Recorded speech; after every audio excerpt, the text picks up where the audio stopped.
Bom, pessoal, tudo bem? Vamos fazer aqui uma rápida revisão para a nossa prova de quarta-feira, de quinta-feira, melhor dizendo. E já adianto que na prova vão cair apenas os tópicos tutela constitucional das liberdades e algumas questões de direito político e algumas questões de nacionalidade. Mas a maioria das questões da prova vão dizer respeito à tutela constitucional das liberdades. Então é por isso que nessa revisão eu vou basicamente falar sobre tutela constitucional das liberdades, mandado de segurança, habeas corpus, habeas data, etc. Então saibam que nossa prova, a grande maioria das questões tratam desses tópicos da matéria. Vamos lá. O artigo 5º é o artigo que, como nós sabemos, a gente estudou, traz aí a previsão de alguns instrumentos de tutela constitucional das liberdades. Vamos a uma leitura rápida de alguns dos seus incisos. Conceder-se habeas corpus sempre que alguém sofrer ou achar ameaçado por sofrer violência em sua liberdade de locomoção, mandado de segurança para proteger direito líquido e certo, mandado de segurança coletivo, que também é para proteger direito líquido e certo, mas pode ser impetrado por partido político com representação no Congresso, organização sindical, etc. Enfim, a gente vai estudar cada um desses, vai rever cada um desses instrumentos a partir de agora. O primeiro deles é o habeas corpus. O artigo 5º nos diz que, abre aspas, consider-se-á habeas corpus sempre que alguém sofrer ou se achar ameaçado de sofrer violência ou coação em sua liberdade de locomoção, por ilegalidade ou por abuso de poder.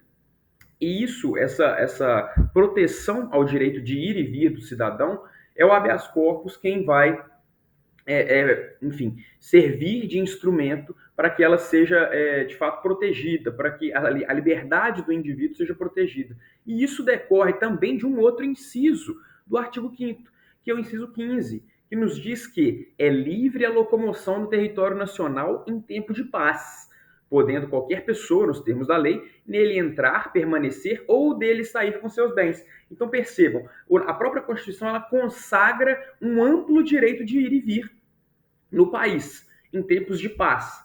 O habeas corpus ele é um instrumento que vai fazer com que isso seja concretizado no caso de uma eventual coação ou no caso de uma eventual violência que restrinja essa liberdade de locomoção. Então, portanto, o habeas corpus é uma garantia individual ao direito de locomoção, consubstanciado em uma ordem dada pelo juiz ou tribunal ao coator, fazendo cessar a ameaça ou a coação à liberdade de locomoção em sentido amplo. O direito do indivíduo de ir, vir e ficar. A natureza jurídica do habeas corpus é uma ação constitucional, percebam, de caráter penal. Habeas corpus é uma ação constitucional de caráter penal. E percebam que outros institutos que a gente vai estudar aqui são também ações constitucionais, mas não têm caráter penal. Quem tem caráter penal é o habeas corpus. E de procedimento especial. Ela é isenta de custas, ou seja, para você impetrar um habeas corpus, você não precisa pagar custas processuais. E ela visa cessar a violência ou ameaça à liberdade de locomoção, por ilegalidade ou por abuso de poder. Não se trata, portanto, de uma espécie de recurso, apesar de regulamentado no capítulo a eles destinado no CPP, no Código de Processo Penal. Então, aqui eu quero que vocês saibam que o habeas corpus trata-se de uma ação constitucional de natureza penal e é de procedimento especial e ela não exige o pagamento de custas para que seja impetrado um habeas corpus, na medida em que o que ele protege ou visa proteger é um direito fundamental de liberdade de locomoção. Aqui enfim, legitimidade ativa, que é amplíssima. Qualquer pessoa pode impetrar um habeas corpus, seja um indivíduo nacional, seja um indivíduo estrangeiro, independentemente da sua capacidade civil, política, profissional, idade, sexo, profissão, estado mental. Qualquer um desses indivíduos pode fazer uso do habeas corpus em benefício próprio ou em benefício de terceiro, que é o habeas corpus de terceiro. Então percebam, um indivíduo pode impetrar um habeas corpus em favor da liberdade de locomoção de uma terceira pessoa. Isso também é possível. E não há impedimento para que se utilize o habeas corpus uma pessoa menor de idade, insana mental, mesmo sem estarem representados ou assistidos por outra. O analfabeto também pode impetrar o habeas corpus, desde que alguém assine a petição a rogo. Poderá também, nesse caso, proceder ao ajuizamento do habeas corpus. Não se exige a capacidade de estar em juízo e nem mesmo a capacidade postulatória. E aqui, atenção, o habeas corpus pode ser impetrado independentemente de advogado. Esse é o ponto, e é isso que quer dizer a ideia de que não se exige capacidade postulatória. Percebam, o habeas corpus, qualquer indivíduo pode impetrá-lo independentemente da assinatura de um advogado. Pessoa jurídica pode impetrar habeas corpus em favor de pessoa física. Pessoa jurídica pode figurar como paciente em um habeas corpus. E que as respostas são: sim, a possibilidade de o habeas corpus pode sim ser impetrado por pessoa jurídica em favor de pessoa física. Mas, por outro lado, a pessoa jurídica não pode ser paciente de um habeas corpus. Por quê? A pessoa jurídica ela não sofre liberdade de locomoção. Quem sofre restrição, melhor dizendo, a liberdade de locomoção é o indivíduo, a pessoa física. Então, a pessoa jurídica pode impetrar habeas corpus em favor de pessoa física, mas não pode figurar como paciente de um habeas corpus. A legitimidade passiva do habeas corpus. Ele deverá ser impetrado contra o ato de um coator, que poderá ser tanto uma autoridade, um delegado de polícia, um promotor de justiça, um juiz de direito, como também de um particular. Então, percebam que nem sempre é uma autoridade pública o coator em sede de habeas corpus. Aqui uma divisão muito tranquila da gente compreender, que é o habeas corpus preventivo, também chamado de salvo-conduto, que é cabível quando existe uma ameaça à liberdade de locomoção, e o habeas corpus repressivo, quando de fato já existe uma violência ou uma coação a essa liberdade de locomoção. A ideia de prevenir é ligada naturalmente a uma ameaça de algo que não se concretizou ainda, e o repressivo ligado a uma violência que já aconteceu, uma coação que já aconteceu às liberdades individuais. O habeas data é o segundo dos nossos remédios constitucionais, e temos que conceder-se-á habeas data, segundo a Constituição Federal, para assegurar o conhecimento de informações relativas a pessoas do impetrante, constantes de registros ou bancos de dados de entidades governamentais ou de caráter público, e além do mais, para retificação de dados, quando não se prefira fazê-lo por processo sigiloso, judicial ou administrativo. Então, o habeas data está relacionado a dados, e ele é tanto para assegurar conhecimento de informações e de dados, quanto também para retificar esses dados no caso de os bancos de dados conterem algum tipo de equívoco. O habeas data, então, é o direito que assiste a todas as pessoas de solicitar judicialmente a exibição dos registros públicos ou privados, nos quais estejam incluídos seus dados pessoais, para que deles se tome conhecimento e, se necessário for, sejam retificados esses dados inexatos ou obsoletos, antigos, ultrapassados, que impliquem algum tipo de discriminação. Então, o habeas data, o próprio nome sugere, data, vem de dados. É uma ideia de garantir acesso a dados em bancos de dados de registros públicos ou privados, ou retificar esses dados no caso de estarem inexatos. É uma ação constitucional, claro, com assento, com previsão na Constituição Federal, e ela visa proteger o direito do impetrante em conhecer todas as informações e registros relativos à sua pessoa e que constem de repartições públicas ou particulares acessíveis ao público para eventual retificação de seus dados pessoais, se for o caso. Objetivo-se, então, fazer com que todos tenham acesso às informações que o poder público ou entidades de caráter público, e aqui, percebam, não é só banco de dados público, é banco de dados de caráter público, ainda que de entidades privadas, como aquelas de serviço de proteção ao crédito. É o famoso Serasa, por exemplo. Enfim, o indivíduo ele pode impetrar um habeas data para ter acesso a informações suas que estejam nos bancos de dados do Serasa, por exemplo, e não só bancos de dados de titularidade da administração pública. Então, o que existe enquanto condição processual para a impetração do habeas data é também uma necessidade de negativa administrativa, ou seja, para você poder judicializar, ou seja, para impetrar um habeas data, você tem que comprovar que você tentou resolver aquilo administrativamente. Ou seja, eu solicitei à administração pública a informação e a administração pública me negou. Eu solicitei ao Serasa a informação e o Serasa me negou. Só então, a partir dessa negativa pela via administrativa, é que se justifica o ajuizamento do habeas data. E é isso que nos diz o enunciado sumular número 02 do STJ. Abre aspas. Não cabe habeas data se não houver recusa de informações por parte da autoridade administrativa. Pessoa jurídica pode impetrar habeas data? Pessoa jurídica pode figurar como paciente do habeas data? E aqui percebam, a resposta aqui vai ser diferente do habeas corpus. Aqui sim, em ambos os casos, o habeas data poderá ser ajuizado tanto por pessoa física brasileira ou estrangeira, quanto por pessoa jurídica, pois em relação a essas pessoas jurídicas, como explica Pedro Henrique Távora Nies, abre aspas, por terem existência diversa das pessoas físicas que as integram, têm direito à correta identificação própria no mundo social. É, por exemplo, a questão do nome empresarial, no caso das pessoas jurídicas. Então, a pessoa jurídica pode, sim, tanto impetrar como ser paciente no caso de habeas data. Legitimação passiva. Poderão ser sujeitos passivos do habeas data as entidades governamentais da administração pública direta e indireta, bem como as instituições, entidades e pessoas jurídicas privadas que prestem serviços para o público ou de interesse público, e desde que detenham dados referentes às pessoas físicas ou jurídicas.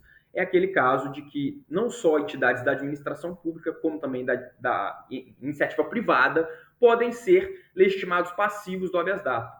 O exemplo clássico é o Serasa com seus bancos de dados de serviço de proteção ao crédito.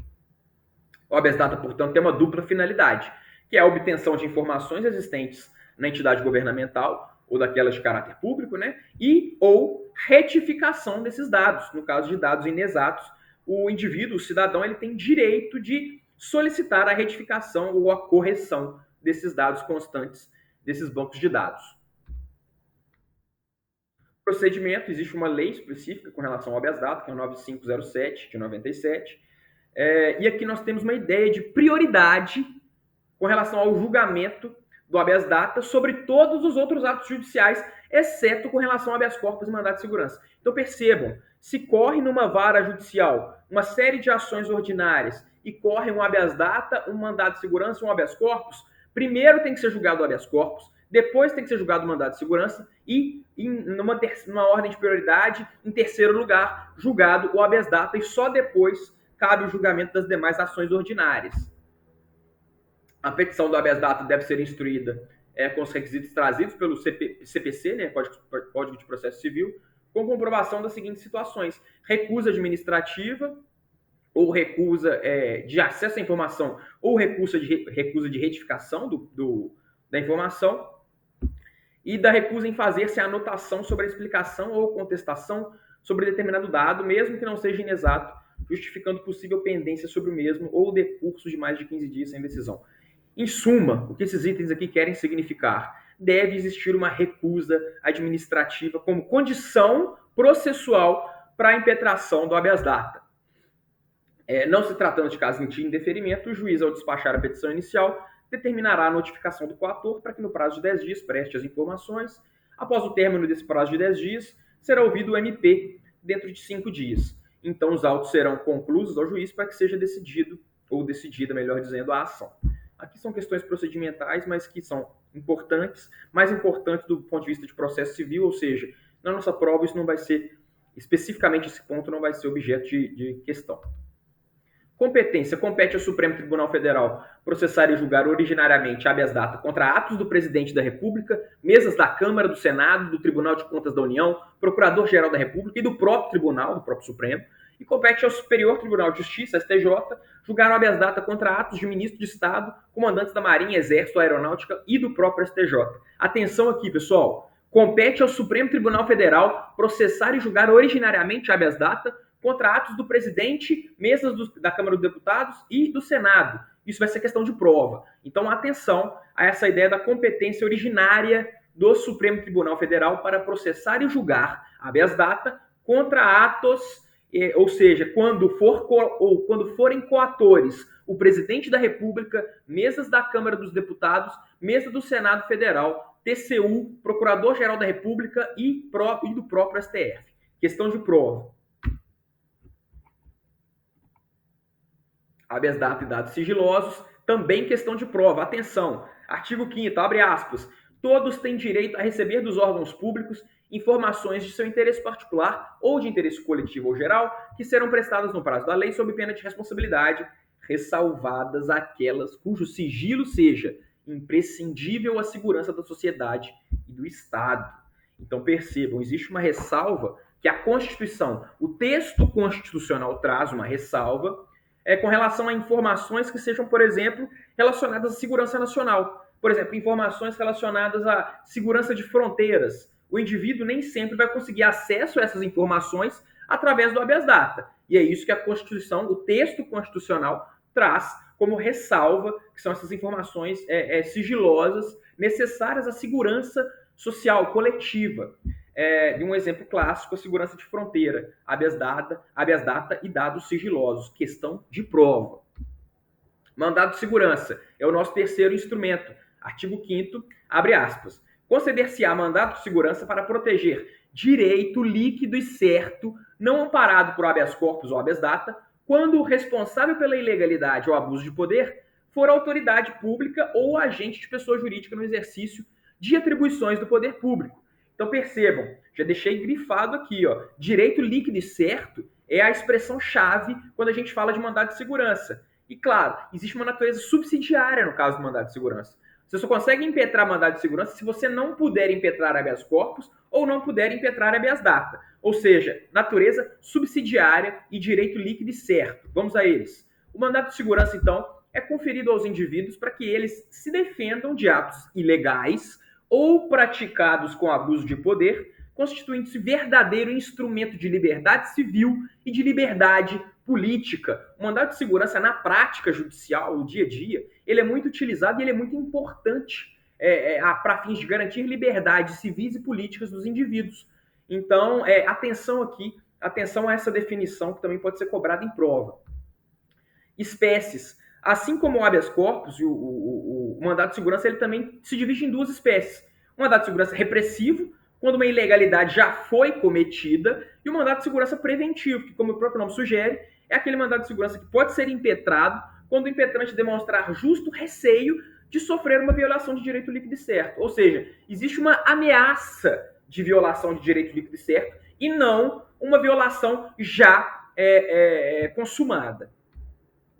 Exemplos de mandado de segurança preventivo. Imagine que você é servidor público de um município e que esteja prestes a preencher todos os requisitos para solicitação do benefício de férias-prêmio, junto ao órgão que elabora. Você vai preencher esses requisitos, mas ainda não preencheu. Ou seja, você ainda não tem o direito líquido e certo, mas você terá em breve.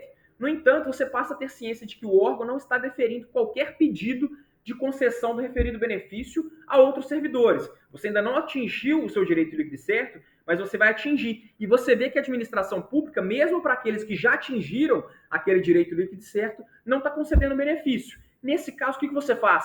Impetra um mandado de segurança preventivo, visando ter garantido o seu direito líquido e certo de recebimento desse benefício, quando, claro, você completar esses requisitos necessários.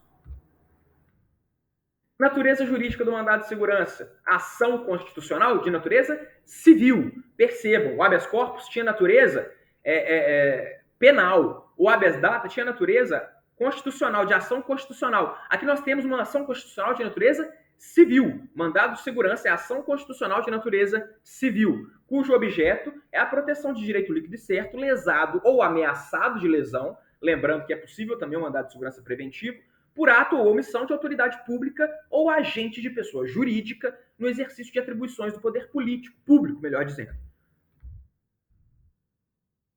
Cabimento do mandado de segurança, uma questão procedimental. Cabe mandado de segurança, em regra, contra todo ato comissivo, ou seja, um ato, uma ação, ou omissivo, uma omissão, de qualquer autoridade no âmbito dos poderes de Estado e do Ministério Público.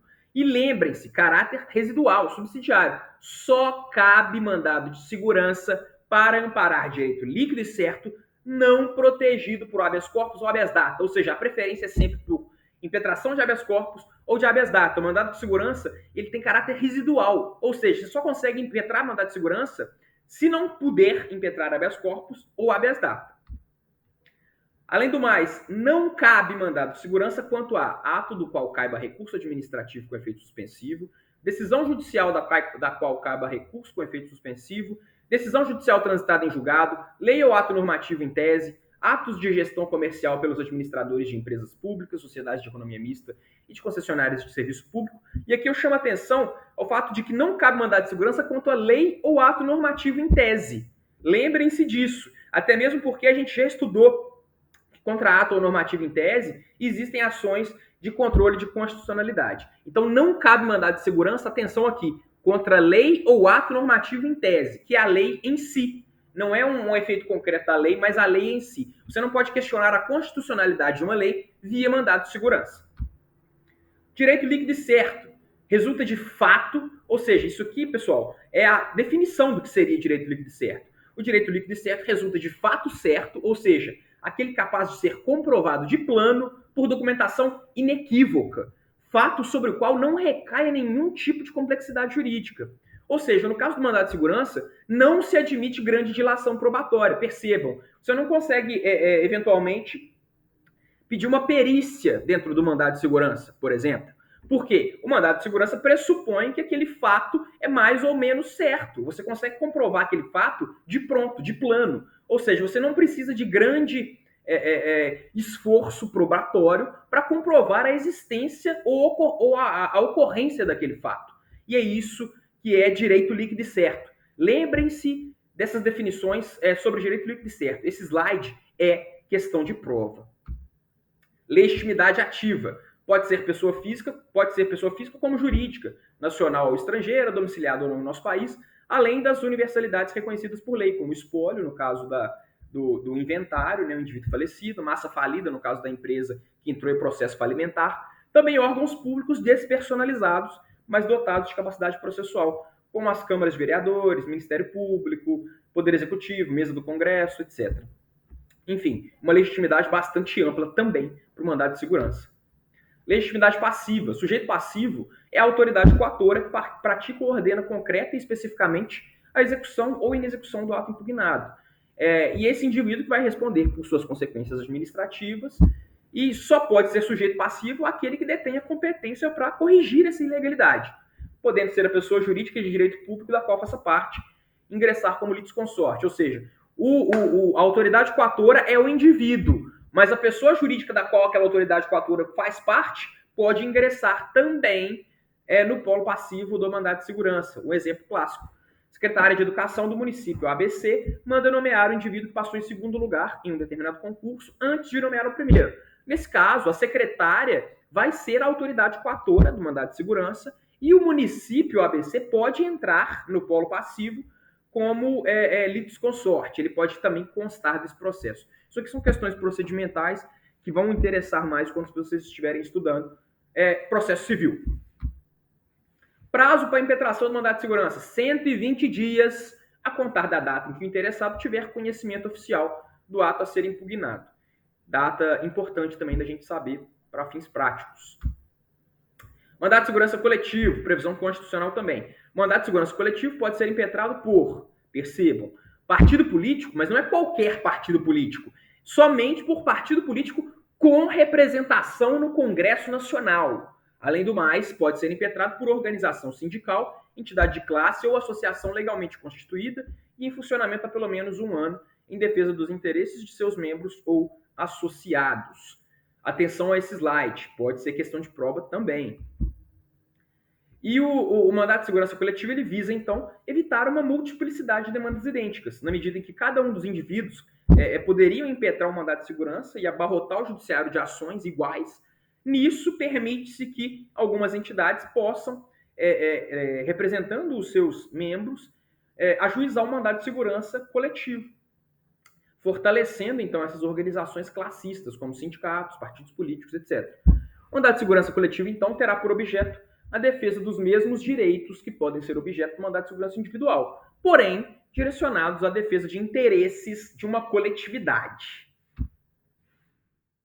Legitimidade ativa, como eu disse, partido político com representação no Congresso Nacional, organização sindical, entidade de classe ou associação legalmente constituída e em funcionamento há pelo menos um ano em defesa dos interesses de seus membros ou associados. Aqui, esse requisito legalmente constituído e em funcionamento há pelo menos um ano, a doutrina majoritária nos diz que se refere somente às associações. Atenção a essa legitimidade ativa do mandado de segurança coletivo, pode ser questão de prova. Atenção. Tratando de mandado de segurança coletivo impetrado por sindicato, é indevida a exigência de um ano de constituição. Como eu disse, essa exigência de um ano de constituição somente se aplica às associações. Beneficiários e concretização dos direitos pleiteados. No mandato de segurança coletivo, não haverá necessidade de constar na petição inicial os nomes de todos os associados ou filiados. Basta que o partido político, o sindicato ou a associação ingresse em nome coletivo. A situação individual de cada um, então, deverá ser analisada em momento da execução de sentença. Mas aqui também, novamente, uma questão de cunho mais processual e que não vou me alongar nessa nossa revisão rápida. Mandado de segurança coletivo versus mandado de segurança individual. A gente tem que o ajuizamento do mandado de segurança coletivo por um dos legitimados constitucionalmente não impede a utilização de mandado de segurança individual. Então percebam, se um sindicato impetra um mandado de segurança coletivo relacionado a uma determinada questão, nada impede que um dos sindicalizados impetre também um mandado de segurança individual relacionado àquela mesma matéria. Isso é possível. Mandado de injunção, outro remédio constitucional muito importante. Artigo 5º, abre aspas, conceder-se-á mandado de injunção sempre que a falta de norma regulamentadora torne inviável o exercício de direitos e liberdades constitucionais e das prerrogativas inerentes à nacionalidade, soberania e cidadania. Percebam, mandado de injunção é cabível quando da falta de uma norma que regulamente ou torne viável o exercício de direitos e liberdades constitucionais.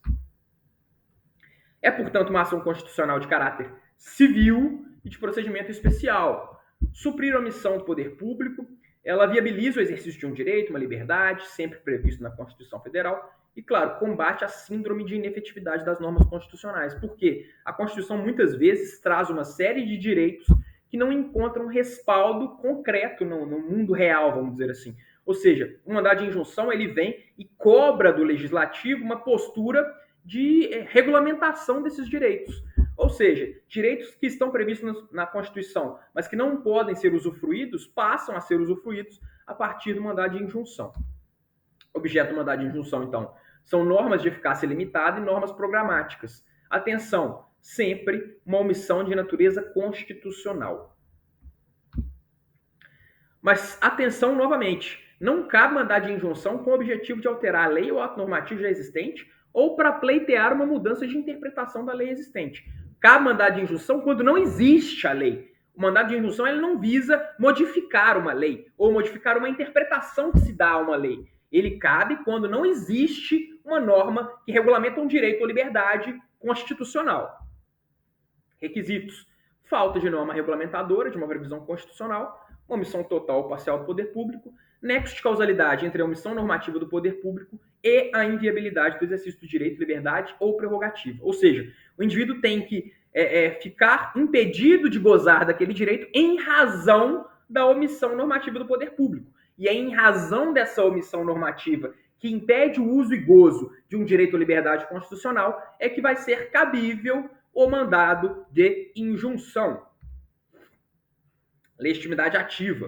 O mandado de injunção poderá ser ajuizado por qualquer indivíduo no exercício de um direito, liberdade ou prerrogativa constitucional que esteja sendo inviabilizado em virtude da falta de norma regulamentadora da Constituição Federal. E ele pode, então, ser ajuizado tanto por pessoas naturais quanto por pessoas jurídicas. E aqui percebam, no caso, o habeas corpus, vocês se lembram que não admite como paciente a pessoa jurídica. Mas aqui, no mandado de segurança, assim como no habeas data, assim como no mandado de segurança, a gente tem a possibilidade de a pessoa jurídica figurar também como paciente do mandado de injunção, habeas data e mandado de segurança. Pessoa jurídica só não pode ser paciente de habeas corpus, porque pessoa jurídica não se movimenta. Pessoa jurídica não sofre limitação à sua liberdade de locomoção. E o habeas corpus se presta justamente a garantir liberdade de locomoção. Requisitos. Na verdade, voltei aqui, né? Só um segundo. Legitimidade passiva, o órgão ou autoridade com atribuição para editar a norma regulamentadora. Exemplo. Se a omissão for legislativa federal, o mandado de segurança deverá ser ajuizado em face do Congresso Nacional, salvo se for iniciativa de lei privativa do presidente da República, quando ele, presidente da República, seria o legitimado passivo do mandado de injunção. Ou seja, você impetra o mandado de injunção contra quem tinha o poder-dever de legislar. Competência. Compete ao Supremo Tribunal Federal processar e julgar originariamente mandado de injunção quando da elaboração da norma regulamentadora for atribuição do presidente da República, Congresso Nacional, Câmara dos Deputados, Senado Federal, Mesa das Casas Legislativas, TCU, Tribunais Superiores ou o próprio Supremo Tribunal Federal. Competência do STJ também está aqui, mas isso aqui, com relação especificamente ao mandado de injunção, não vai estar sendo cobrado na prova. Estar sendo não, né? Não vai ser cobrado na prova. Decisão do mandado de injunção e seus efeitos. Decisão concretista. O judiciário declara a existência de omissão e implementa por si só o exercício do direito, até que sobrevém regulamentação legislativa.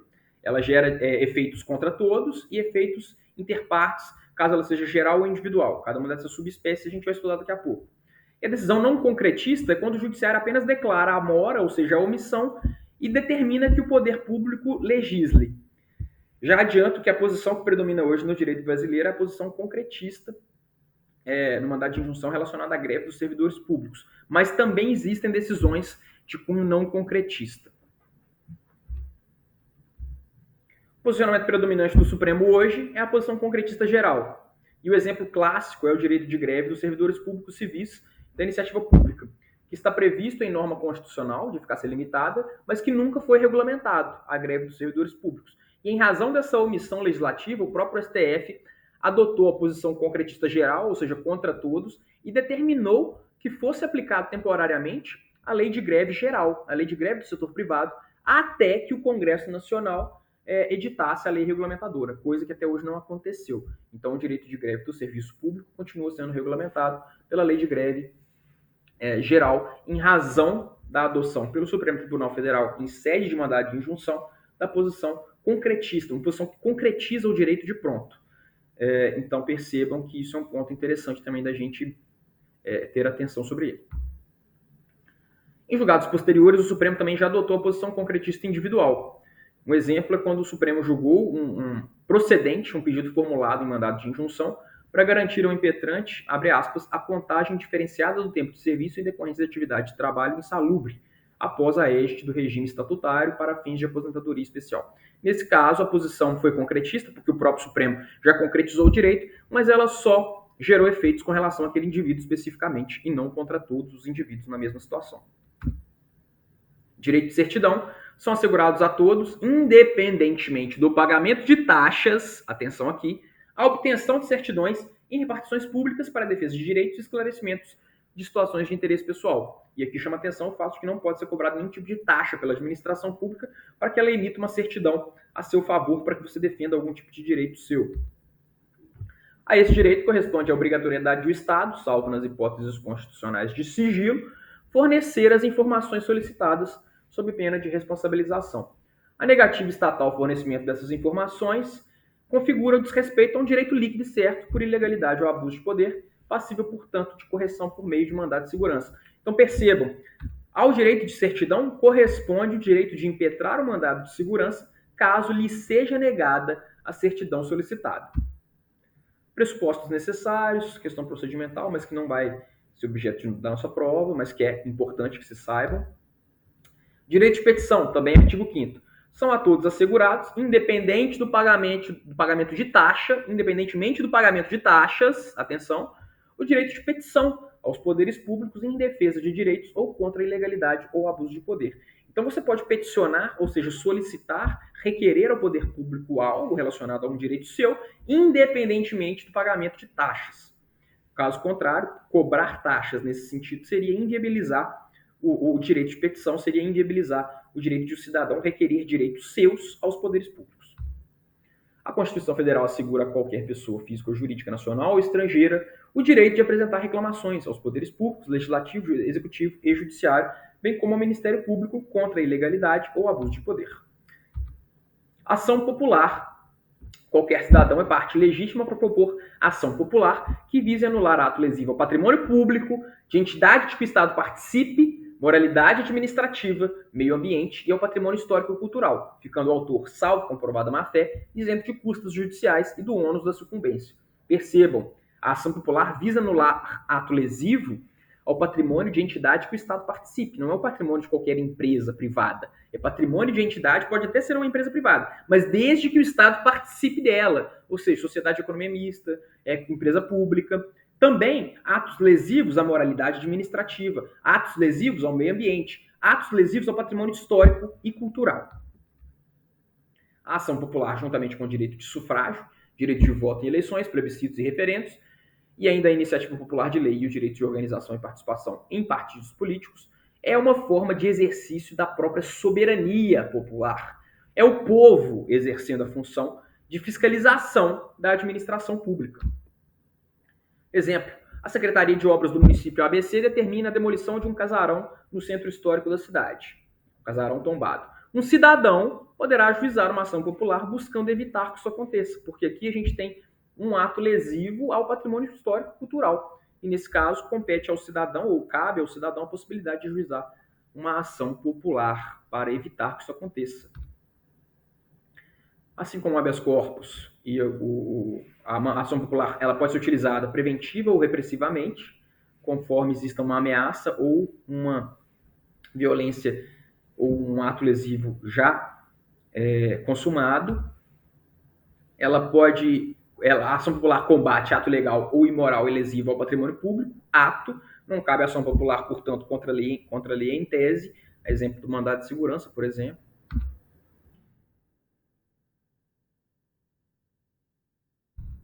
Ver aqui se a gente ainda tem mais algum ponto importante para a gente rever nessa revisão. Pessoal, eu vou ficar por aqui. Foi uma revisão sobre tutela constitucional das liberdades. Bati na tecla de várias questões que vão cair na prova, que são pontos importantes da tutela constitucional das liberdades. Sugiro fortemente que vocês estudem ainda nacionalidade e direitos políticos, principalmente nacionalidade. A gente vai ter muitas questões na prova, muitas não, mas vão ter algumas questões na prova relacionadas à nacionalidade, casos concretos para serem analisados por vocês. A gente fica por aqui, espero que a revisão tenha sido útil para a gente rever pontos de tutela constitucional das liberdades, que é um ponto que é uma matéria extremamente importante dentro do direito constitucional, e é por isso que a nossa prova vai cobrar muitos dos tópicos aqui tratados. E claro, não deixem de ler o slide com mais tranquilidade, com mais calma. Revisão, como o próprio nome sugere, é uma revisão, ou seja, pressupõe que vocês já tenham visto, já tenham lido, já tenham estudado. Utilizem essa revisão só como uma retomada da matéria e, enfim, desejo uma boa prova. A prova está tranquila, muito tranquila, e espero que todos tenham condições de ir muito bem na prova. Espero que a revisão tenha ajudado. Um grande abraço, eu fico à disposição para dúvidas. Até logo.